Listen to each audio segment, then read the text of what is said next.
and welcome to another booktube video from me, Lauren, from Lauren and the Books, and happy April. Welcome to April. It is April and clocks went back at the weekend, so we get an extra hour of sunshine in the evening, which I'm quite enjoying. And actually it means that when David gets home from work, there's a chance that we could perhaps, not tonight because I think it's gonna be too dark, start going for a walk of the evening in the sunshine, which would be lovely and nice. Today's video is my favourites video. It's all the favourite things that I have from the month of March, and quite a melange of things I do have. I will start, as I always do, with my favourite book for the month, and this may be one of my favourite books of all time. You know, I loved it so much, and it was The Heart's Invisible Furies by John Boyne. This was the second John Boyne novel I'd read, but the first I'd read knowingly. I didn't realise, but John Boyne had actually written The Boy in the Striped Pyjamas, but this is the first adult work of his that I've read, and I just loved it. I cried, I laughed, I just, every single emotion I felt it in here. I absolutely loved it. You follow the life of Cyril Avery from before he's even born. You're following his mother finding out that she's pregnant. It's set in Ireland, and his mother finds out she's pregnant outside of wedlock when in the 40s, I think it is, which they don't like you to do in Ireland in the 40s, get pregnant outside of wedlock. And she decides to move away to Dublin and has the baby there and gives the baby away to nuns, and then you follow his life from there, and you follow these sort of like moments that the focus is on Cyril, but like there are moments where he sort of diverts back and almost quite meets his mum, almost. You follow his relationships. He's a gay chap, and he has a very promiscuous, I guess you would use, promiscuous sort of coming of finding out that he is gay, and then settles down a bit later on, and you find you read about his relationship there. It's just amazing. He's got a friendship that sort of runs throughout this book as well, of a boy he met when he was younger, and you follow, like, he sort of like weaves in and out. There's just so much weaving of beautiful stories. It's amazing. It's really funny in places. It's really sad in places. I absolutely adored it. It was the sort of thing that I finished it and I was like, I could go for that again. I could read that again. I loved it so much. I've actually the day after I finished this, I went to the library and I picked up all the John Boyne that they had in the library, which was 4 books, and I started A Ladder to the Sky, which is another one of his books, earlier this week. But yeah, I just don't think there's going to be there's not going to be space in my heart at the moment for another favourite John Boyne book, because I just love this so much. I would really urge you. It's a big old beefer, like it's a really big chunky guy. It's almost 600 pages, but I just, not at one point did I think they could have done without this page. Like, it just all felt, it was all just added to the rich tapestry of his life. Lovely. So yeah, so favourite book, one of my favourite books ever, loved it. That's shot to the top of my best books of 2019 so far. Telly. I've been watching some bloody good telly. I discovered Fleabag this month, which I cannot believe I have not watched it before now. It is fantastic. I had a diarrhea and sickness bug earlier this month, not one of my favourites, but I was off work for 2 days for reasons you can imagine. And on the first day that I was off, I just sort of like laid in bed, like just staring, not really thinking about things, and watched the first series of Fleabag in one sitting. Now there's 6 episodes. They're around about 25 minutes each. Some are a bit longer, some are a bit shorter. So I just sat and just watched the whole thing. It's written by Phoebe Waller-Bridge, who's just the most incredible, like her... Oh God, I just think it like her sort of like solo speeches in that show are just absolutely amazing, and she's just so real. It just feels so real. She also adapted Killing Eve for the BBC from the book, but she's just so talented, and she stars in it as well. She plays Fleabag. There's a lot of the people in the show not really having particular names. A lot of people are called sort of like brother-in-law or the priest. You never find out what Fleabag's name is. And yeah, I just loved it. The first series, you're finding out about her life. She's got you keep seeing flashbacks of her and her best friend. They open this cafe together, guinea pig themed, and you find out like the sort of tragic ending of her friend's life. And the first series is quite tragic. A lot of people were saying to me, "Oh, it's really funny. It's really funny." And I didn't find the first series, like, there was no moments where I was like laughing. It was just some of it was just so sad, and I cried and I laughed, very similar to the Hearts Invisible Furies actually, and I just felt so much for these people that I hadn't known like hours before, and then I was fortunate enough, like I knew that the second series was coming. I'd seen quite a lot of promotional stuff for it, and I've been watching the second series, and the second series has got Andrew Scott in, which you may all know is one of my favourite actors of all time. He's amazing. He played Moriarty in Sherlock, and he plays a Catholic priest in this, who is going to be marrying her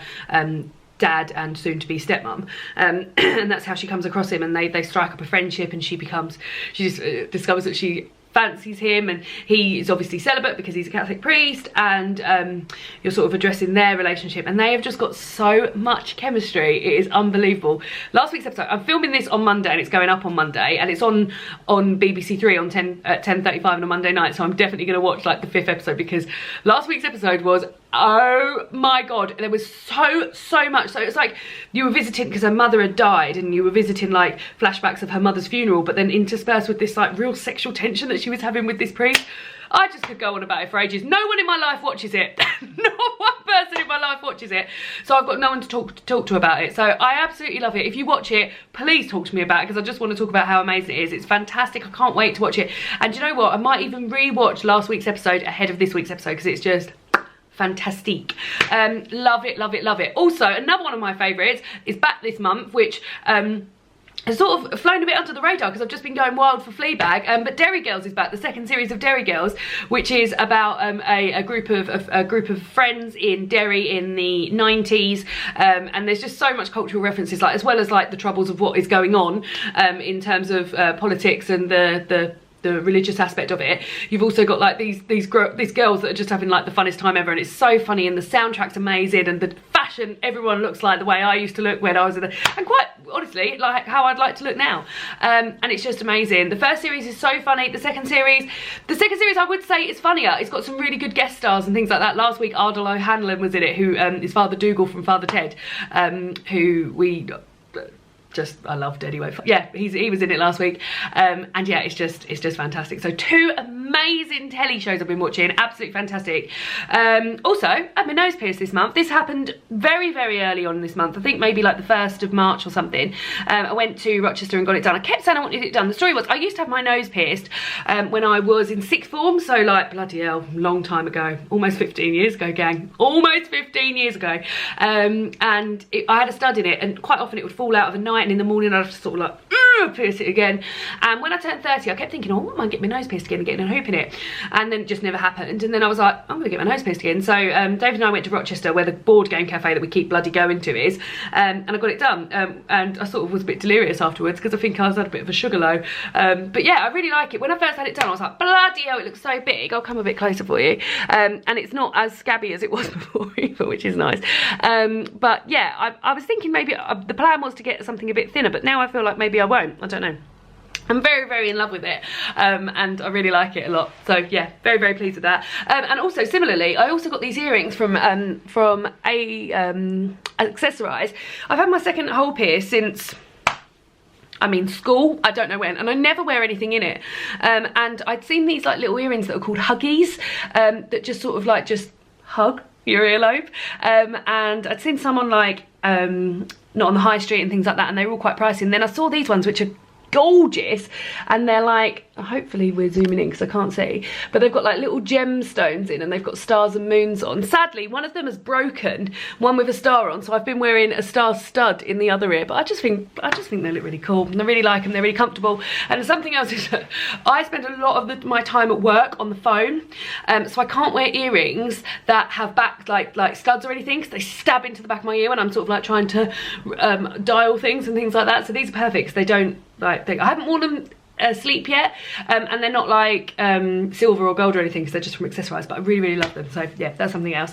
Another thing I've loved as well is makeup. That's on my face too. Everything's on my head today.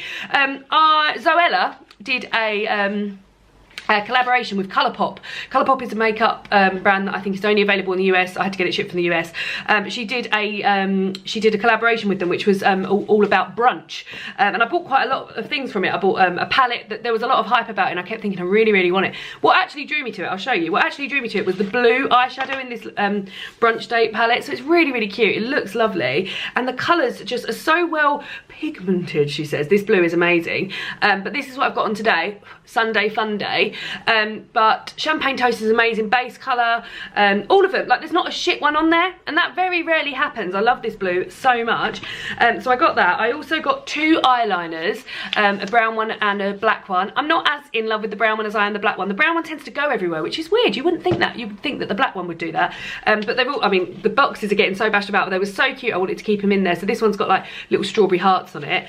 And yeah, I've got this is XOXO, which is the black eyeliner, and then the brown one is Sincerely Yours, but it just doesn't say. I've got quite lidded eyes though, so maybe that's why it rubbed it off. And then I've got 2 of her matte lip glosses. One's called Little One and the other one's called At Me. The little one, this one is slightly more brown in tone, the other one's a bit pinker.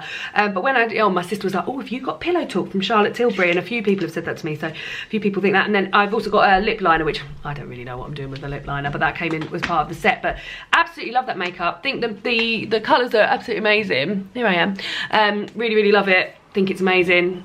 A bit worried, like it's not even close to running out, and I already think maybe I should buy another one because it's limited edition. I think, oh, maybe I should buy another one because I love some of those colours I just love so much. So yeah, really, really impressed with that. It was $19. So I think the first 24 hours it was free postage and packaging, and this was $19, which I'm not quite sure how much that is in real life. How much? About 15 quid for a palette. That's pretty good.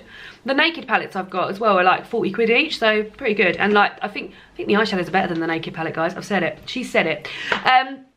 And anything else that I've been enjoying? Oh yeah, 2 more things. So yesterday I went to an escape room with my friends, with David and my friends Ryan and Amy and Alex and Kate. We went to a Sherlock themed escape room, which is actually Sherlock the TV show themed, and it was the best escape room I think I've ever done. It was so slick and beautifully looked after. I've done quite a lot of escape rooms. I think I'm getting up to about 10 now. I'm almost at 10, and this was it was all like it was brand new. It was absolutely fantastic. You turn up, there's a place in Shepherd's Bush. I won't tell you too many details because like I don't want to spoil it for you, but Shepherd's Bush is where it was set, and where you have to go, and you turn up and you have to sign into an optician's. So it's not even like this is an escape room. You go in and they're like, are you here for your routine appointment? Yep. So you have to sign all these things, and you go into a room that's got like an eye test there, and then it begins from there.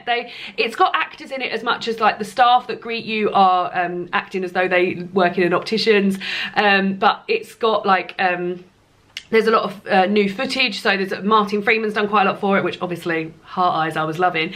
There's a lot to do with that, like Andrew Scott in Moriarty's done new stuff, as had Mycroft, played by Mark Gatiss.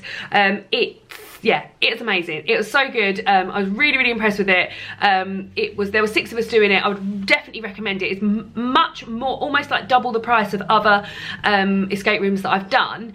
But the whole feel of it and the before and after aspect of it is just really, like, really loved it. Really thought it was good. And another thing, it's the first time it's ever happened.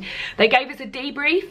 They'd been watching us and they said, oh, I really like this bit that you did this, and I got an answer really quickly, and they mentioned that, and they were saying, oh, David was dancing and things like that, and they'd been watching, and they'd scored you on how you'd done in particular parts of it. So yeah, was very impressed with that, and would definitely recommend it. Thought it was amazing. Loved it. And then the last thing is a board game that I think I'd played it in February, but didn't mention it in my favourites, and it is a board game called Takenoko. Now I played this at the board game cafe that I keep going on about, and loved it, and thought I'm gonna buy that. And something I love about the board game cafe is that you can play games, because this was like, I think this was 30 quid. I think it was 30 quid, and like I wouldn't ordinarily spend 30 quid, and I wouldn't know anything about this game, but you play it and realise how good it is, and then you can play it afterwards. And I've played this with like my dad, who is so hard to please, and literally like you could put this favourite dinner in front of him and he'd be like, yeah, that's all right. He came around for dinner, and we played one game of it, then we had dinner, and then he was like, when are we going to play that game again? And then the next day at work I rung him and I said, did you have a good time playing that game? He said, I loved it. and he never says he loves anything. But anyway, what is it about? It's a strategy game. If I show you the back, you have to complete objective cards. Some objectives relate to this panda eating bamboo. Some of them relate to the gardener. Here he is growing different bamboos in different like different colour bamboos, etc. And then there's another one where you have to like get different patterns. So for instance, you can see like there's 3 greens there. That might be a pattern that you're trying to achieve. It's really fun. I just love it. It looks beautiful. It's really, really well made. It's really good. You can like, I just love it. And David really likes it as well. And he doesn't really like board games either. So that's a very good one. And then I've recently bought, which I haven't played yet. I bought it on the Booktuber meetup. I bought Kodama, which is another board game that I played at the Board Game Cafe. But me and Emma played that. So David hasn't played that yet. But we may well be playing it tonight. So anyway, those are my favourite things from the month of March. Just realised it's been a lovely month, hasn't it? Particularly for my face, like makeup, nose, earrings, etc. I've been having a wonderful March. I hope you all had a nice March. Let me know if you have done any of these things. Let me know if you've watched Fleabag. Please, someone tell me that they've watched Fleabag. I'm so excited for episode 5 tonight. Cannot wait, cannot wait, cannot wait, cannot wait. And I will see you all again soon for another BookTube video. Goodbye!